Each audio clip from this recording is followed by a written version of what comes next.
So this is Cecil Park. It's a street in Crouch End in North London. It's tree lined. There's a beautiful blossom trees. If you come in April, they're all in bloom and look absolutely fantastic. People come from afar to look at the whole street lined with that. And Edie's house is over there.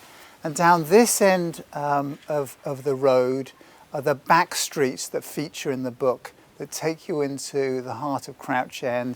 Edie knows that route by heart. She can almost do it with her eyes closed. It's where she walks with her mum for their coffee shop afternoons and walks around the charity shops and buying clothes. Down the other end of the street over there, that also goes into Crouch End, but importantly, it's a route towards Highgate Hill School, Edie's school, and also towards the Parkland Walk, the walkway that Edie uses to get to school sometimes, but also has other really important encounters during the course of the book. These are Edwardian terraced houses here, and Edie's house right over there is the heart, it's her home, it's the heart of what happens in the book. And that's where all of her investigations take place, where she does her research in her room and starts trying to analyse and work out the clues, where she hides some of her documents from the burglar, the hitman, when he burgles the house and he can't find them. And also where the Jewish family life takes place, the Friday night dinners with the bread and the candles.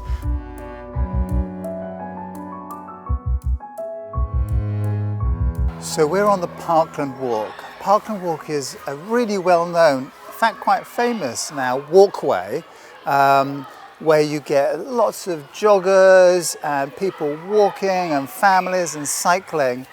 There's an important part of the Parkland Walk that is relevant in the later stages of the book, where two key characters come together. It's pouring with rain on that day, and it's got a dark atmosphere, and in some ways Edie is coming face to face with a kind of monster. And I've chosen this part of the Parkland Walk because right up above us here you can see there is an extraordinary sculpture. Now it's not actually a gargoyle, it's something called a spriggan. And a spriggan, as I've found out, is something from Cornish folklore, about 1,000 years old. A malevolent creature that could swell up from 1 metre to 3 metres high. The famous horror writer Stephen King was visiting a friend in the 1990s in this area who said, "You must come and have a look at the spriggan." He came and had a look and wrote a short story based on the creepiness around here, which he called Crouch End.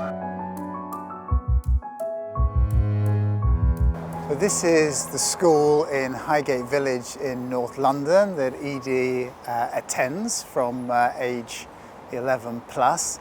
Now once Edie's mum dies, it has a big impact. It impacts on her schoolwork, she's not doing so well, it impacts on Edie's friendships. But there's one friend, her best friend Lizzie, who sticks with her throughout. In the detentions that Edie's increasingly getting for not putting in schoolwork on time, for being a bit naughty, her friend Lizzie's always behind her and looking out for her. There are other happenings at the school that are really significant to the story. There are encounters with the head teacher, encounter with the school doctor.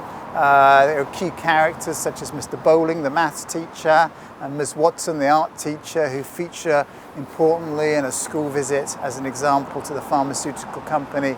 Reasonably early on during the book, Edie's struggling to solve the first clue, and she has a swimming lesson.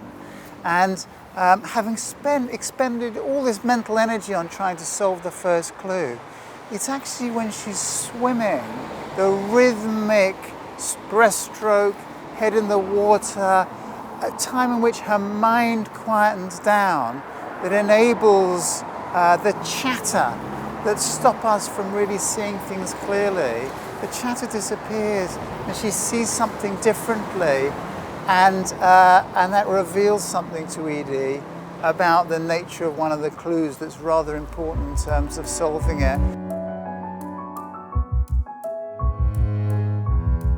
We're in Highgate Woods, which are an extraordinary location and somewhere that's quite special to me. I've always found that there's quite a magical and spiritual element or feel to these woods. Now, there's a particular scene in this in the book in which Edie has her first encounter with with the hitman called Zero. But as wonderful and magical as those woods are in the daytime and with the sunlight coming through, they get quite creepy at night, and you can get caught in paths. I mean, this path right now is quite quiet. Edie has gone to a secluded part of the woods, and she's sitting on a bench. She dozes off. She's been working so hard on investigation, she's tired.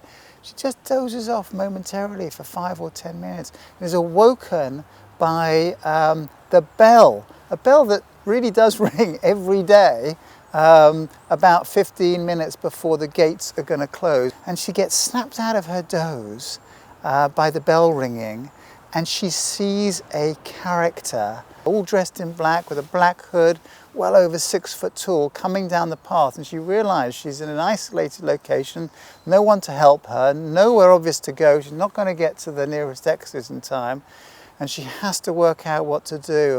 As you can imagine, Edie has to use all her wit and determination in what is, I think, a very suspenseful chase and encounter that happens in these woods between her and this hitman character who's out to do her harm.